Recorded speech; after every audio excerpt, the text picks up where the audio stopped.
हरियाली से करें प्यार, हरित क्रांति लाकर मनाए स्वतंत्रता दिवस। यमुना प्रसाद यादव, प्रबंधक YPM विद्यालय वर्मा नगर, लालगंज।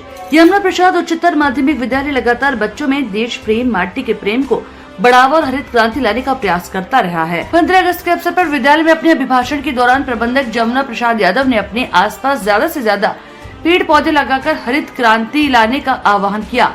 आइए लिए चलते हैं विद्यालय परिसर में और जानते हैं क्या इनके उद्देश्य और लोगों से क्या है इनकी अपील।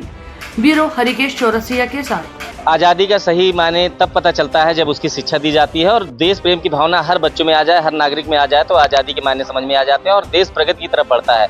तो मैं मौजूद हूँ लालगंज झारा में और यमुना प्रसाद उच्चतर माध्यमिक विद्यालय की मैं इस समय प्रांगण में हूँ और उनके प्रबंधक जी हमारे साथ में हैं। सर, जानना चाहेंगे आपसे कि क्या उद्देश्य लेकर इस विद्यालय को शुरू किए थे और बच्चों और अभिभावकों और देशवासियों को क्या संदेश? ग्रामीण क्षेत्र के जो हमारे बच्चे इस समय विद्यालय में पढ़ रहे हैं, मैं चाहता हूं कि वो पढ़ लिख करके देश की सेवा में अपनी निष्ठा और योग्यता के साथ आगे बढ़ें।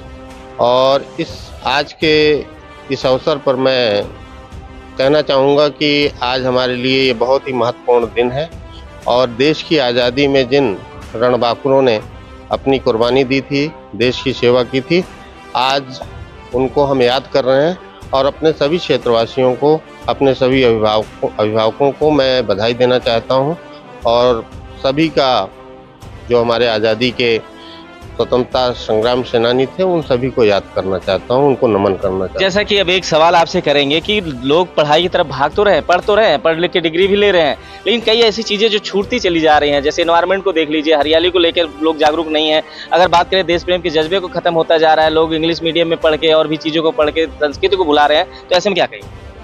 मैं चाहता हूं कि हमारे देश के लोगों को एनवायरनमेंट के प्रति जागरूक होना चाहिए, अपने आसपास वृक्षों को लगाना चाहिए जिससे हमारे देश का वातावरण रिच हो और आने वाले समय में जो पर्यावरण से संबंधित जुड़ी समस्याएं आ रही हैं उनका हम हल ढूंढ पाएँ। और ग्लोबल वार्मिंग के इस दौर में हम जिस प्रकार से गर्मी और असमय बारिश का सामना करते हैं, बाढ़ का सामना करते हैं, अगर उससे बचना है तो हमें पेड़ पौधों को लगाना होगा, अपने पर्यावरण को अच्छा बनाना होगा जिससे हमारे देश की आने वाली पीढ़ियां वो आगे उनके स्वस्थ जीवन का निर्माण हो सके। जी, बहुत बहुत धन्यवाद सर, आप मेरे साथ जुड़े।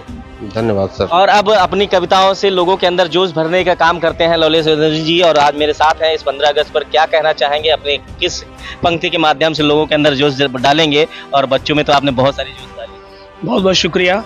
देखिए, 200 सालों की गुलामी के बाद बहुत ही मेहनत से तमाम नेताओं के, तमाम वीर बलिदानियों के बाद ये आज़ादी मिली।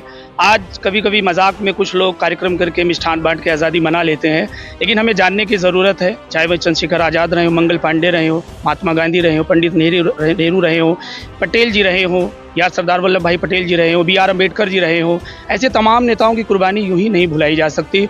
उन्होंने इस 3:2 के ध्वज के लिए अपनी कुर्बानी दी और आज इस ध्वज के लिए पूरे देश में घर घर तिरंगा की जो गूंज चल रही है, मुझे लगता है कि इन पंक्तियों से कहा जा सकता है कि यहाँ दुश्मन के सीने पे ये ईमान से फहरेगा, बड़ी इज्जत से लहरेगा, ये सम्मान से फहरेगा, अगर हर एक दिल ये श्वेत केसरिया हरा पड़